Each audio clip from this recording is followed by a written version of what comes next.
Good morning, and welcome back to another episode of the Talk to Tanner Morning Show, where we go over tips, tricks, ideas, and exercises to become the best version of ourselves, the best entrepreneur that we can be, not only for ourselves, but for the people we love and care about most. You become better for not only you, but the people you love and care about most. You gotta be a little uncomfortable and take that leap of faith. You're in control of the process. I'm here with you. If we don't continue to grow, if we don't continue to move on, we will be sad and upset.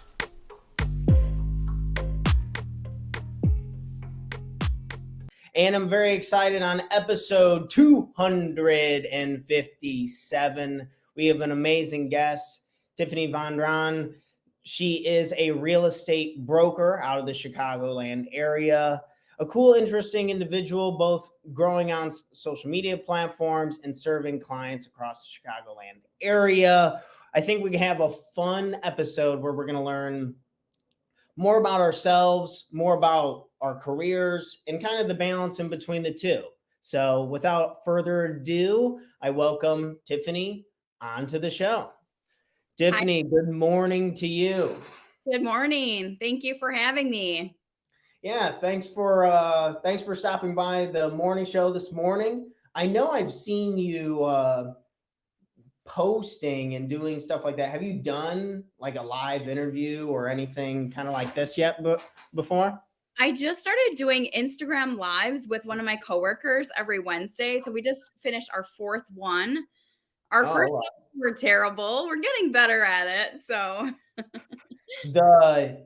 I think one of the things with doing any content like this is, and like we were talking about earlier, some of the nerves that can build up and I think a lot of people don't do it because they're afraid that it won't be very good or something like that. Did you have kind of a layer of friction before you guys started doing? You said you've already done like 4 of them. yeah, definitely. And every week my friend is like, I don't want to do it. I don't want to do it. Like, we need to figure out the setup. We need to figure out this. And I'm like, no, like the fact that we're doing it, like the content's good. I mean, so what if like our background is backwards? Like we have our logo behind us, our logos, and they're Okay, yeah. and, like the one day we tried to do the camera sideways so we could get both of us in it better, and it was just a disaster. But I was like, we got to keep doing it. We'll get better as we go. Practice makes perfect. So, Well, I'm sure you get this with being an agent and buying homes, through going into probably your biggest purchase of your life. Is it you kind of probably have to deal with that type of emotion with people pretty often, I'd imagine. Is that right? Where it's like, I don't know if I want to do it all of a sudden, and kind of getting cold feet at the last second. yeah. I always do a home buyer meeting with all of my clients, and I feel like that really helps them get comfortable with the process. I kind of walk them through like the entire time frame of what to expect. So I think it just kind of helps. I mean, of course, like they're nervous along the way, like excited and nervous, but I'm Yeah. there every step of the way helping. So I wonder if there's even a real difference to being nervous versus being excited. It's it almost feels kind of like the same thing. What do you think?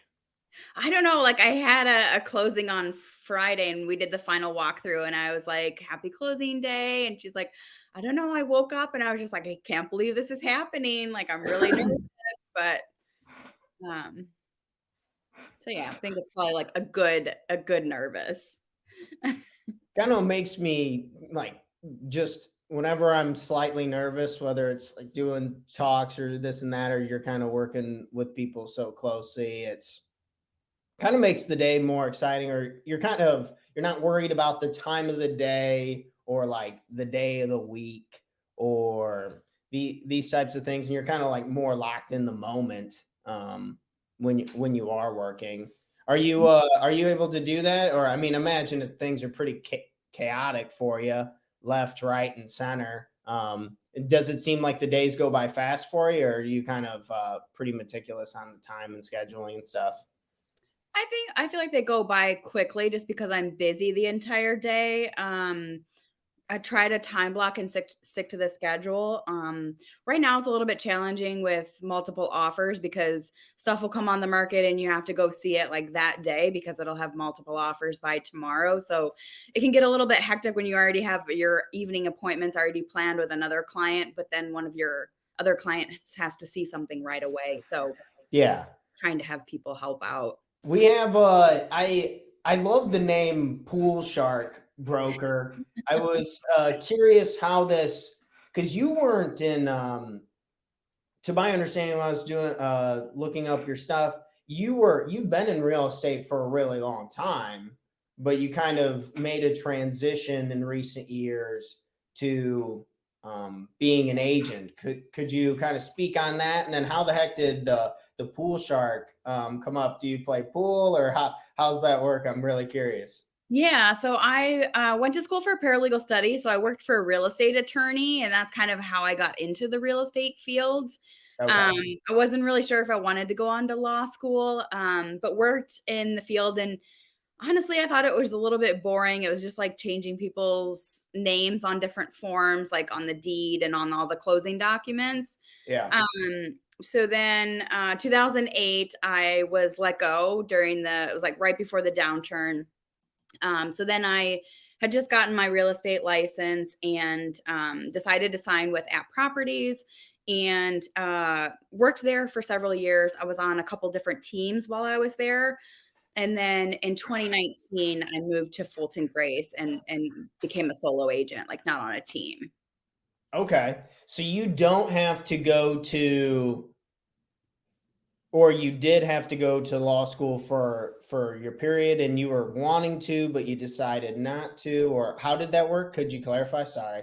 Yeah, that's okay. So, the program for the paralegal studies is a bachelor's degree. Oh, So, okay. that was my major, and our all of our professors were lawyers during the day, and they said to work in the field first before you went on to law school. So, Okay. I I took a job in Chicago working for a real estate attorney. Oh, okay. Yeah. And then you did that, and you said it would just kind of got boring and you didn't want to do it anymore. And was there something that pulled you to this specifically, I or I think I just thought, like, law would be more exciting than what it was, like, you see, like, these cases, like, in the courthouse where it, like, looks really exciting, like, preparing for trial and yeah, everything. Uh, totally. but yeah, so I was looking for a job and I got a job at a law firm for a real estate attorney, and I just wanted to learn more about the real estate process just because real estate law wasn't one of our classes in school. Uh-huh. So I was taking the real estate licensing class in the evening. I think it was like twice a week after work downtown. Oh, wow. Okay. So this I think is pretty important for a lot of people who are working, they're working a full-time job, and then it's necessary to get an education to continue to like progress or maybe make changes. What's some advice that you would have to kind of handle that? Or is that just kind of you didn't mind it at all? I don't know. I feel like I work really hard, so I didn't really mind it at all. So, like, when I first got into the real estate business, 2008, that's like right when the market crashed. And, when you're starting out, you're just trying to build your client base. And so, Yeah. for a while, I was working 3 bars plus real estate. So, I had 4 jobs, but like I said, I just work a lot. So, I was okay with it.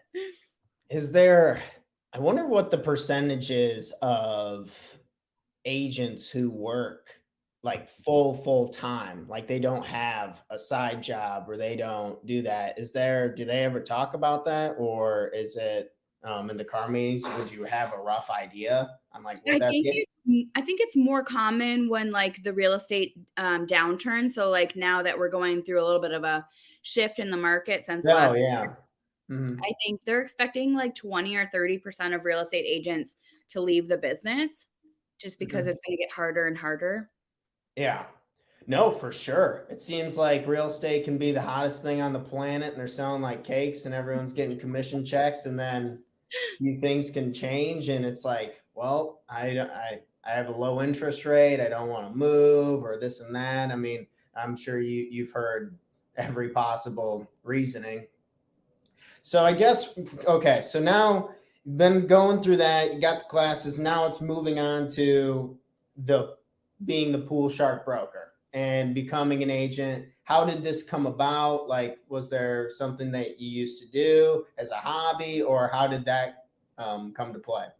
Yeah, so 2019 I switched companies, became solo agent, and then earlier that year I was playing in pool leagues. At one point I was playing in 4 different leagues a Oh, week, cool. like after work. So Hmm.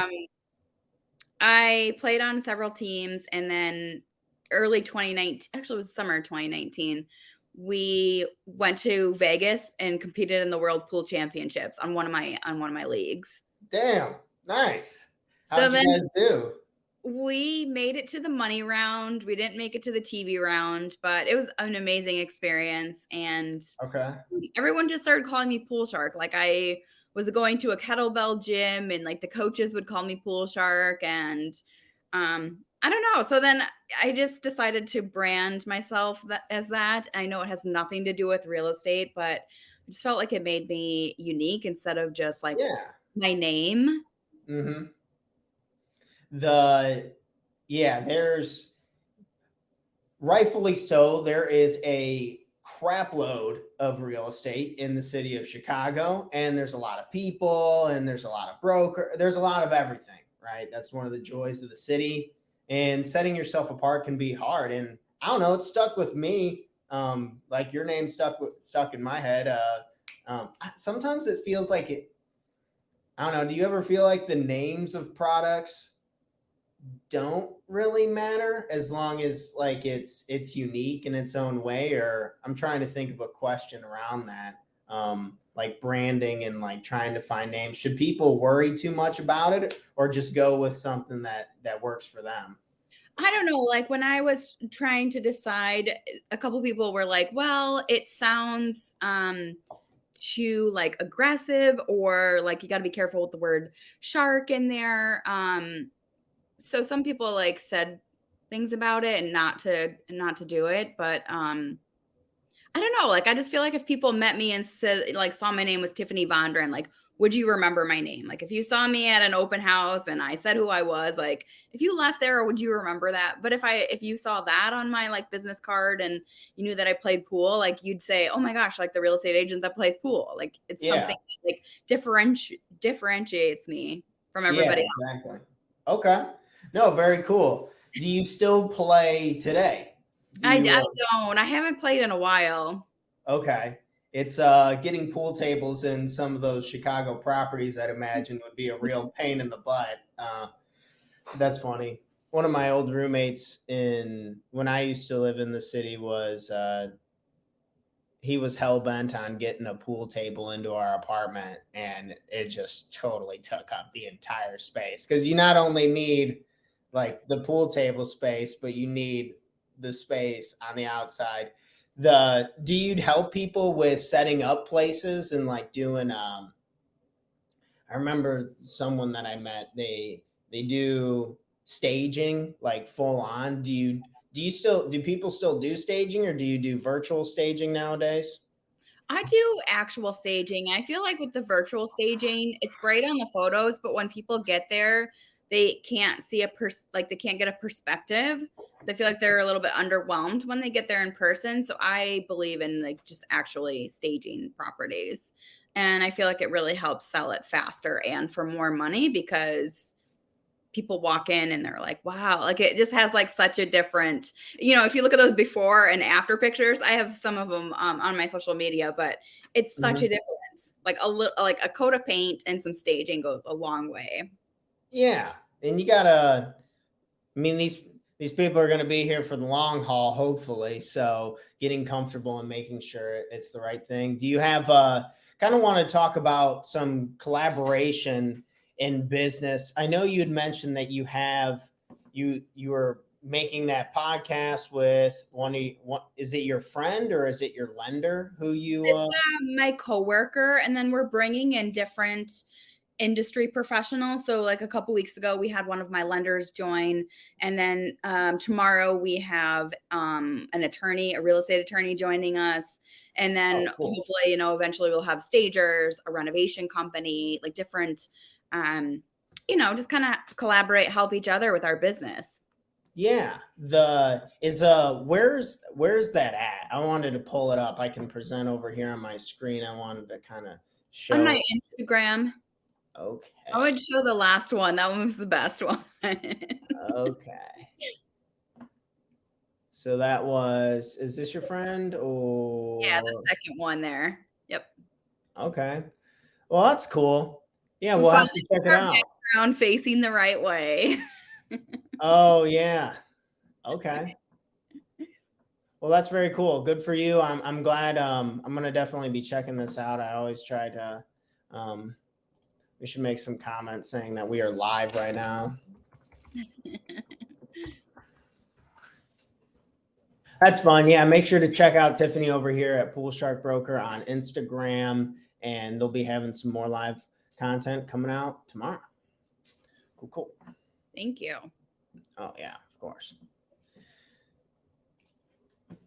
So social media and marketing, I feel I can't help but think it makes too much sense to just be making content, putting out there. I know the competition is like crazy, everyone's doing it, but it's kind of, I mean, you can make this and you can post it for absolutely free exposure. This should probably get a couple hundred views on it. So kind of makes a ton of sense.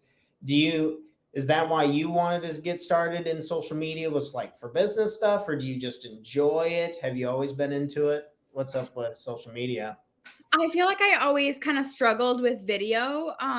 When I first joined Fulton Grace, like 2019, they had a videographer come in like once a month and film content. And I was like, okay, like this is good to like get your name out there and have people see like who you are. And Yeah. so I filmed like my first video and it's terrible. Like I'm sitting at a conference room and I'm like talking about how you don't need 20% down to buy. And I'm like so stiff. I'm like, you don't need 20% down to buy. And it's like terrible. Like I look back, but I feel like from over time, I'm just trying to get better and better at it. And even if it's not perfect, like put it out there because people relate to that. They want to work with people that they like and trust. And you Yeah. can't really see who someone is from just photos all the time. So Yeah. trying to incorporate more video into the business. Yeah, we should put a law that you can't, as an agent, you can't have a photo that's more than 2 years old on your business card anymore. I'll see these business cards and I'll see this person. I'm like, is that your daughter? Or is that not that? No, I'm not trying to be mean. I'm just saying it's a running joke in real estate. Usually people will have like 30-year-old pictures on their cards and stuff like that. Very funny. Well, mine's So 4 years old, so that means I need a new one because my hair is like this short in it. Okay. Kind of called you out on it then on accident. This is social media the main way you like to do marketing? Is there other things that you like doing? Like I know the person I used to work for, we did a ton of direct mail, email campaigns. Like I feel like there's a million ways to do it. Do you have any things that you really like? Yeah, I've been doing direct mail for several years. So I have a mailing list. It's almost at 300 now, past Oh, clients. nice. Mhm. Um, and I don't know. I feel like I still struggle with like trying to figure out where to get business, but I feel like you definitely have to have like phone calls or emails, texts, a mailing list, like direct mail, and then social media as well. Dang. Yeah, I wanted to. So you brought up that you had or I was when I had made a shout out to John Adler, who had made the connection between us, and I had first talked to your assistant before I talked to you. Would you mind sharing, like, kind of hiring on some help and kind of like how the structure of your business has kind of worked, like whether you're like just a one person business with an outsourced assistant, or you have a kind of a team going, or kind of how all that works, if you wouldn't mind sharing. Yeah, so I'm trying to build a small team. So for the longest time, it was just me. And especially during spring market, when you're trying to juggle like several appointments, scheduling for Saturday and Sunday, I just knew that I was spending all of my Friday trying to schedule for the weekend, because you request all these showings. One person can't do a certain time. So then you're trying to put the whole schedule together. There's a Yeah. lot of paperwork and stuff that goes into it, like behind the scenes that people don't realize. So I knew that if I had help, it would benefit me, but it was really hard to hire, like having that expense and hoping that I could,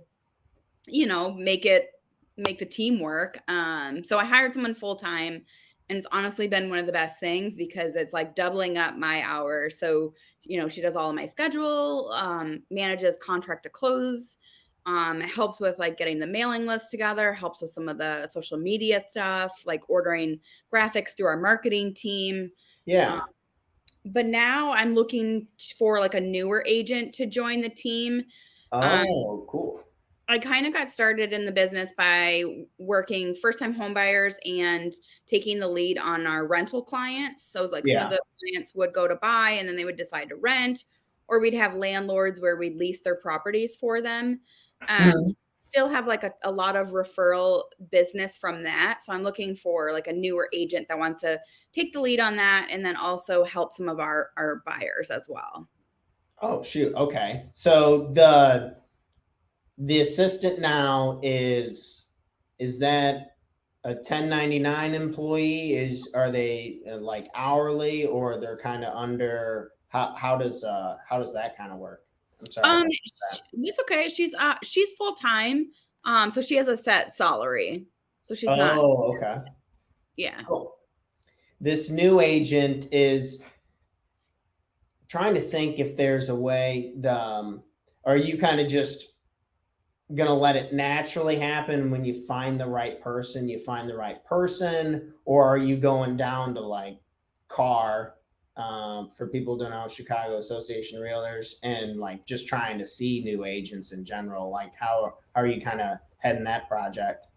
I think so. I have a coach as well, a real estate coach. Oh, And cool. she said I just need to get past the spring market and then focus on hiring somebody because I feel like I need somebody now. And if they're not, if they don't have any experience in the business, I would have to take time training. So she's like, just get through the spring and then focus on hiring somebody. So hopefully I'll put out an ad on Indeed. I had shared like a Facebook post trying to find somebody through social media, like a friend of a friend. And that didn't really work out, but so I'll probably do that again and maybe an Indeed post or car, maybe. Okay, Or if cool. anybody's watching this and is interested, let me know. Like I have a lot of Hey, education that I can provide and like really help somebody grow their business as well. So just looking for somebody newer in the field. I mean, this business, it seems it's like it's about leads, and then about leads. So if you can find motivated sellers or getting that seems like the toughest part in this business, or one of, right? I'm sure there's many, but I'm sure a lot of newer agents would appreciate that.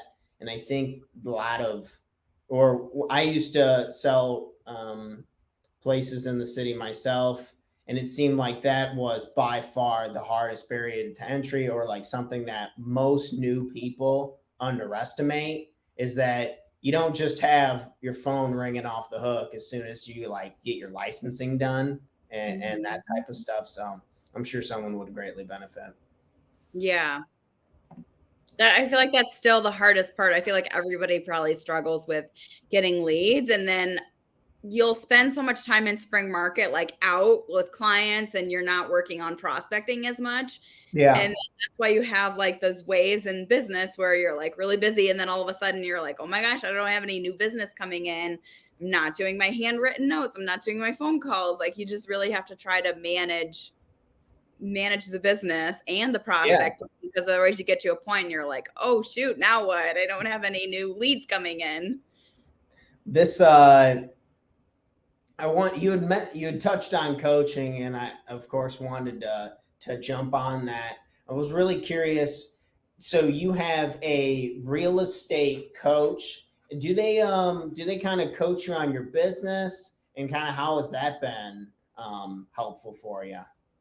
Yeah, so it's a national coaching. It's called core coaching. It's a lender and real estate coaching, and you're paired in a group with two other agents in different markets. Oh, So every 6 months is a semester, and you change groups. So right now there's an agent from Minnesota and an agent from Michigan in my group. And then you have virtual meetings every other week. And there's always homework that you have to turn in. So it's a lot of accountability. So you have what's called a greatness tracker. You have to track how many coffee meetings, how many lunches, how many notes you're writing, how many phone calls you're doing. And then you also track a personal budget, a profit and loss. So it's really revolved around money as well, tracking your money, and then you track your leads and your conversion rate. damn. Okay. How'd you stumble into that? Another agent in my office was doing it, and the owner of Fulton Grace thought it would be a good fit for me because it's really based on keeping in touch with your past clients and your database and getting referrals from the database. Hmm. Um, so I joined in, I think it was October 2020. And in 2021, I tripled my business from 2020. Damn. No, congratulations. That's absolutely awesome. That was Yeah. that that 20 to 21 time range seemed like real estate was doing really well for a lot of people, which kind of seems bizarre with everything else that was going on. Hmm. What would you say? This is a question I love to ask people in real estate. Is do you have an off button? Do you I know sometimes this can be really tough to do when you're trying to keep up with clients, because sometimes if you don't answer right now, they'll go find somebody who will answer right now. How is your experience with turning on and off with real estate? I feel like that's another thing that will help with finding a teammate, because then maybe Oh we can have scheduled days where yeah. that person will be the main contact person, so that way you can take a day off, because it is very hard to, you're always like, oh, I'm going to plan to take Sunday off and not do anything. And then that's when everybody wants to go see homes or your phone's ringing. Mhm. Yesterday, I took a couple hours and I went and got a massage and got my nails done, and just Ooh, like nice. 3 hours to myself was Uh-huh. awesome. Of course, like in between, I'm like, got to check my emails, check in with my assistant, like what's going on, is anything needed right now? So Yeah. it's a challenge, like trying to manage, the work life balance. But delegation and teamwork, we've talked about people a little bit.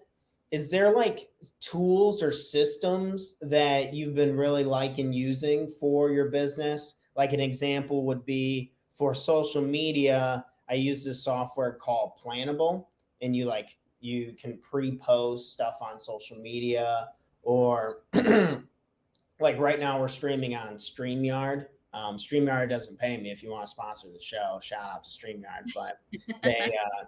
But is there any systems or softwares that you've been trying out that you really like or you've been exploring? Not really. Not that I can think of. Kind of just all stuff with like Fulton Grace, I guess, is I wanted to kind of hear from you. Why Fulton Grace? I mean, there's, like you said, you worked with at properties, so why not just kind of go be an agent for at properties? How'd that work out? Yeah, I just felt like I needed a change. Like I was leaving a team that I was on, and most of my business, like I said at that time, was helping first time home buyers and working with renters as well. So I just thought that it was a good fit because they have sales division, leasing division, and then property management. So, Mhm. it helps the landlords if they're looking for property management. So I just thought it was a good fit, and helped to kind of continue to grow the business from there. So you went and you were checking out multiple places, and Yes, then this was the one that kind of resonated with you more. correct. Yep. Do you think it's more about the brokerage, or the managing broker? Like, so Fulton Grace or the managing broker in the office? What do you, if you had to pick one, what do you think's more important? I feel like it's the managing broker also. I think our managing broker is great. He meets with us monthly and goes through like goals. Whereas like at a bigger company, I just feel like you're just like a number. You know, it's a boutique brokerage. It's a smaller company, and I feel like he really just cares about his agents and cares about them succeeding. And you know, anytime you need anything, he's responding and doing a call with you or a meeting. So. Beautiful. What's well, back on to you. What's your biggest challenge here right now in the moment, and what are some ways that you're doing to combat this and kind of work on this and improve this for yourself?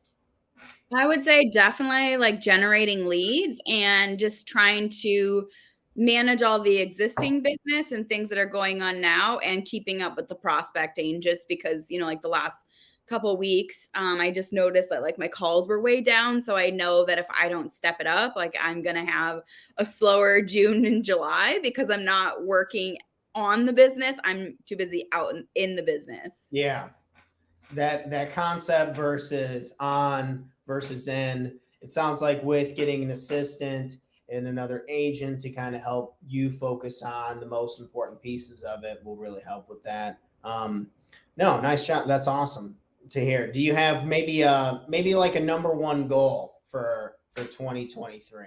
Do you just do volumes? It sounds like you've been setting a lot of goals with your coaches, managing brokers, a lot of accountability. Is there like a number one goal that sticks out for you? I mean, of course, I always have like volume goals and number of transactions or number of families that I help, but I would say definitely probably hire someone this year and then Oh, okay. hopefully hit the goal this year. Last year I fell a little bit short. I was way on track at the beginning of the year, and then once the rates went up, everything kind of slowed and I was like, wait a second, like where's all the business? Like I'm not going to hit my goal. And so I fell a little bit short last year. Um so hoping that this year I can hit the goal. Nice. Is it okay we're sharing, or is it a certain volume, or is there like a certain number of transactions that you're trying to aim, or kind of like what's the parameters with that? Um hoping to hit 15 million this year. I did 12 2021. Last year was about 10. And Okay. this year I'm hoping to ramp it back up to 15. So Nice. if you're watching this and you need to buy a house or sell a house or you know someone that does, please reach out. Oh yeah. That's is there a particular, so Chicago's a pretty big place. Um are you the type of broker who like anywhere, everywhere, anytime, or do you like niching down in particular neighborhoods? What's kind of your approach between that for So I picking? actually just had this conversation when I was at a networking event last week, Oh, cool. and they were kind of asking like what my focus was, and I was like definitely working with first time home buyers. I also have been doing these neighborhood features on social media. If you follow me, you'll see that like I went to Uptown and I did like top 5 restaurants, top 5 things to do. And then like I tagged the small businesses in there. So it's promoting the different restaurants and different things to do within the neighborhood.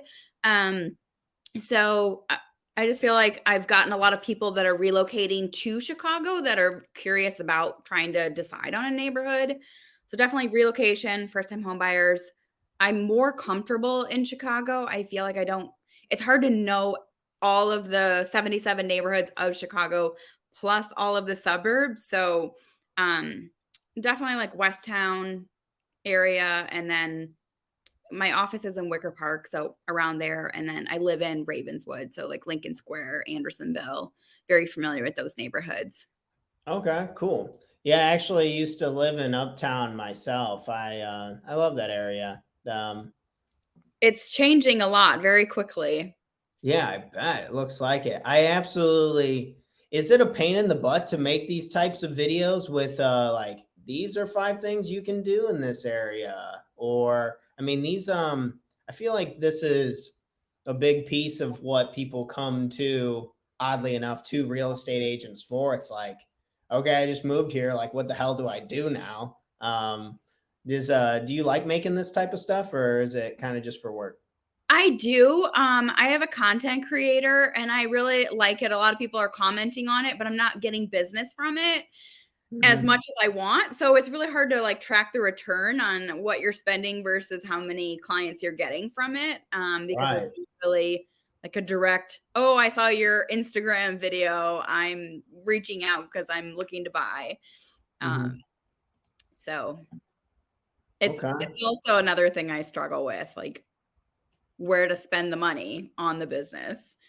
Yeah, there's man, because there can be a few of my friends who spend a decent amount of they spend, just to kind of give people some rough numbers, they spend like over $100 a day on social media, and I haven't met anyone who spends less than that and makes a real return on social media. Just kind of put some numbers out there for people.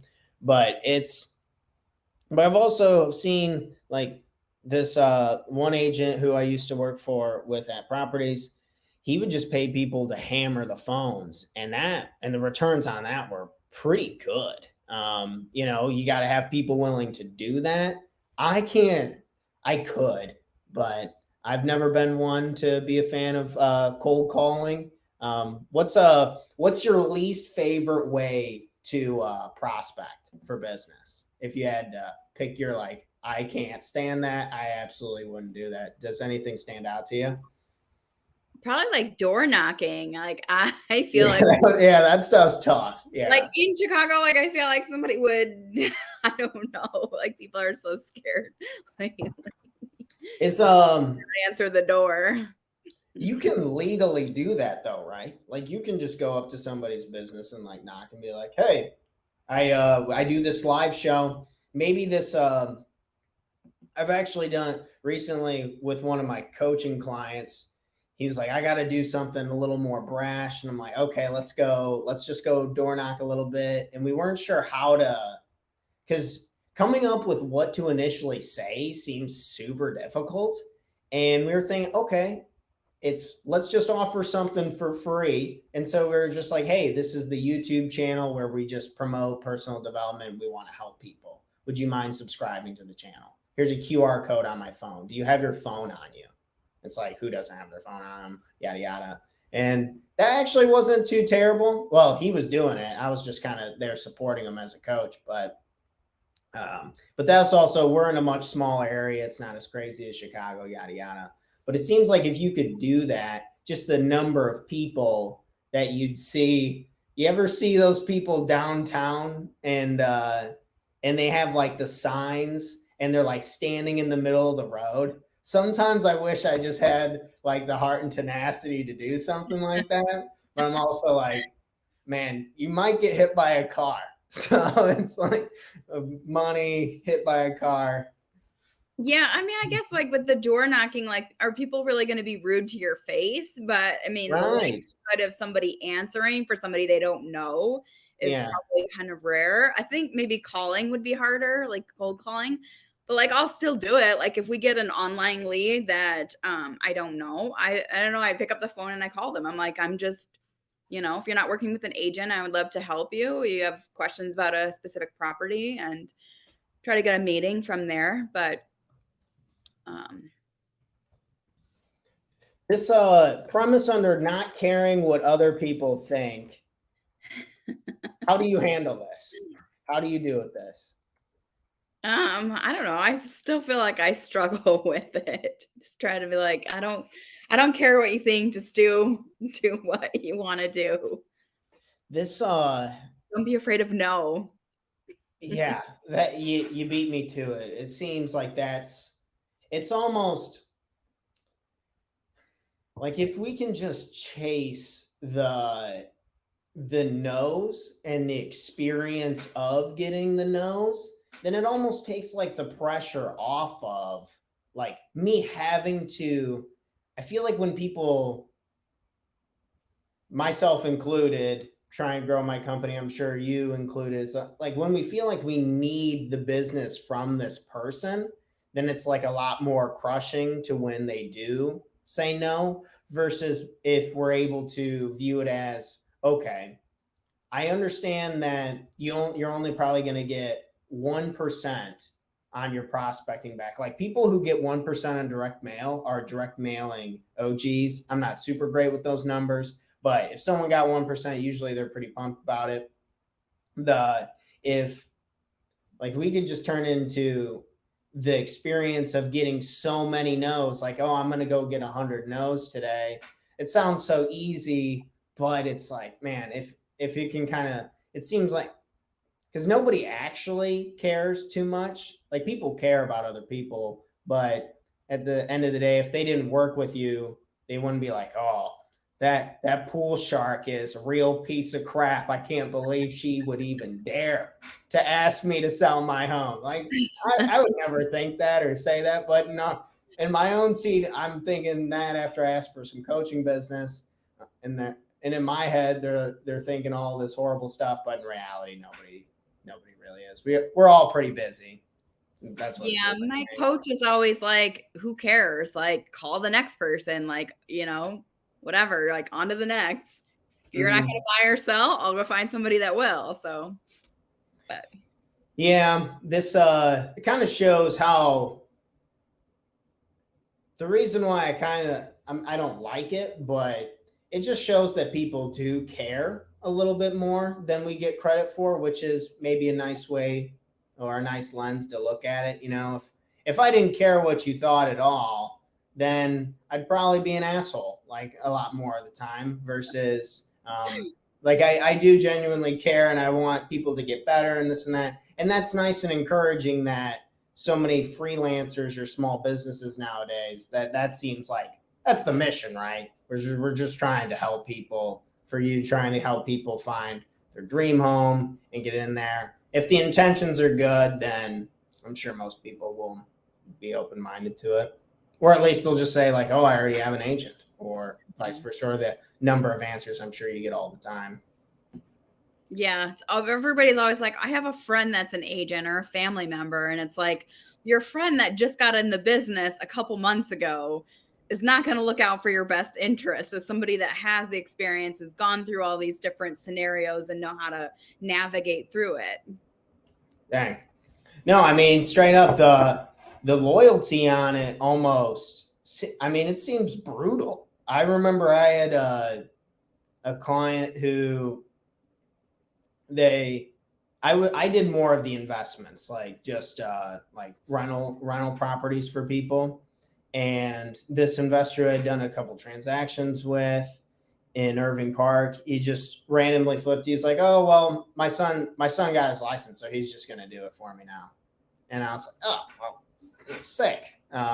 But that's just kind of how it goes sometimes, I suppose. Is people like to it, or maybe it just proves the point that your personality and like being a fun person to be around really matters in real estate, because people want to enjoy this process or do it with their best friends, or it almost seems like you have to be like nearly best friends with people to stay top of mind. Have you found that to be true? Yeah, because you do spend a lot of time with someone while they're looking. So, of course, you want somebody that you get along with, but you also want somebody that's looking out for you. I actually had that scenario happen like a couple weeks ago. Someone found me online and reached out and wanted to work together. And like before we could sit down and do our meeting, he had sent over a referral agreement because his roommate like just had gotten licensed. Yeah. And then I was like, I don't know who this person is. And he was like, well, I could just have my friend refer me to somebody else and get a fee. But I met him and like added value and kind of showed my value. And we're under contract together. Oh, And great. like your experience, like I want to work with you. So, Yeah.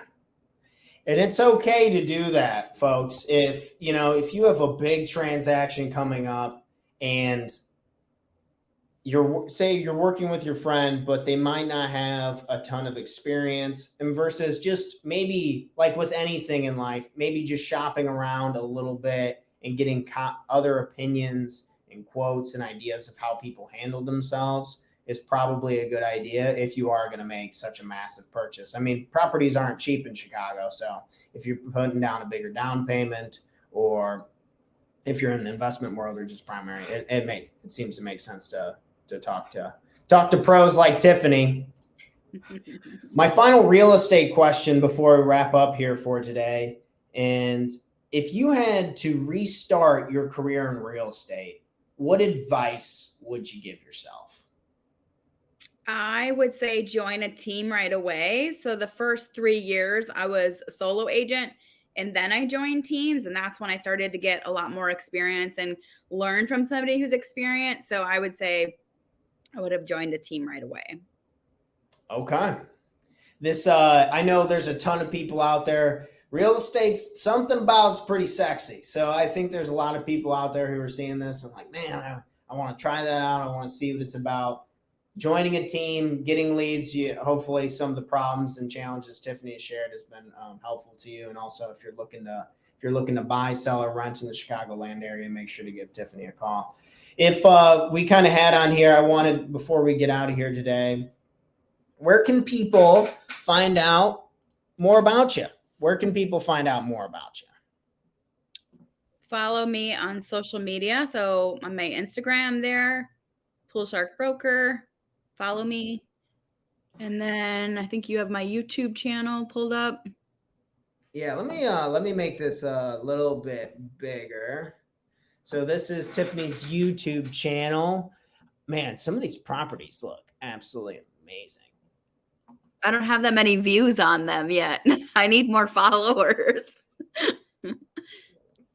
Okay, well, we will make sure we'll have this tagged in the show notes. This is this property is if you're looking for cool property videos, if you're trying to get updated on the markets and kind of checking out. I also your link tree was I like this. Is this kind of more your link tree? I can copy this and kind of add this over in the comments in the description.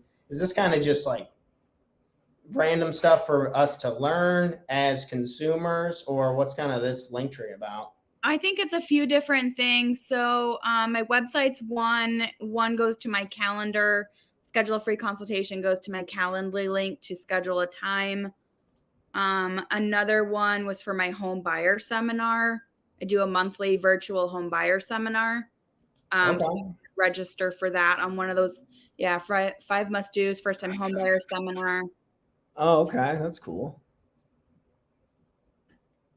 Eventbrite. We just had our last one on Thursday, so we need to pick the new date and post it. So these on the computer? Are they webinars, or are they in person, or? Virtual. Yeah. So we started doing them in January, and we've had a lot of success from it. Nice. I need to join one of these. If you ever need a motivational speaker, talk about personal development, please let me know. I don't know if you guys ever do non-real estate topics, but yeah, we're trying to bring in like same thing as like the live, like an inspector, a real estate attorney, like different professionals. Okay. Cool. Well, Tiffany, I gotta say, I absolutely love the name. It was an honor to have you here on the show. Thanks for coming by. If you want your butt kicked in pool and you want to get a new place, Tiffany's your girl. Check her out over at Fulton Grace. Again, thank you so much. Hopefully a lot of people can benefit from the challenges and stuff you're overcoming. And I'm really excited to keep in touch and hear about this number one goal that you got. And hopefully you crush it and kind of keep rocking and rolling. We all appreciate you. Thank you. Thanks again, Tiffany. And I'll go ahead and wrap up the show. Thanks. Okay. Thanks. Thank you. Well, everyone, that was a fun episode. I hope some of the challenges and ideas, a quick recap. I mean, getting leads in any type of business and having a plan that you can stand behind seems like one of the foundational pieces to making sure that we can generate profit for our business. Whether it's you like, okay, I'm okay with just doing the calls. I'm okay with doing direct messages on social media, picking your avenue of what's comfortable for you and staying consistent with it. Tiffany had brought up this on your business, in your business, and maybe setting time aside like Sundays. I'm thinking mastermind on the business versus during the week, maybe working in it, getting assistance. So hopefully go back through the episode and look at some of the challenges and some of the strategies that are applied to Tiffany's business and see if they can work for you. Thanks again for so much. And I will catch you all on our next morning's episode where we'll be back live with another Talk to Tanner morning show at 7 a.m. Central Standard Time tomorrow morning, bright and early, for personal development topics to make you the best entrepreneur that you can be. Thanks for tuning in, and I'll catch you guys on the next one. Have an amazing day. Love you all. Thanks for checking out our content. If you want to learn more about investing in yourselves and working with me and our company personally, we offer a 6-week Total Life Mastery Bootcamp where we go over the most important topics to make sure that our life has the foundation we need to catapult us forward to take the right and proper actions to become happier and more productive, guaranteed, or our money back.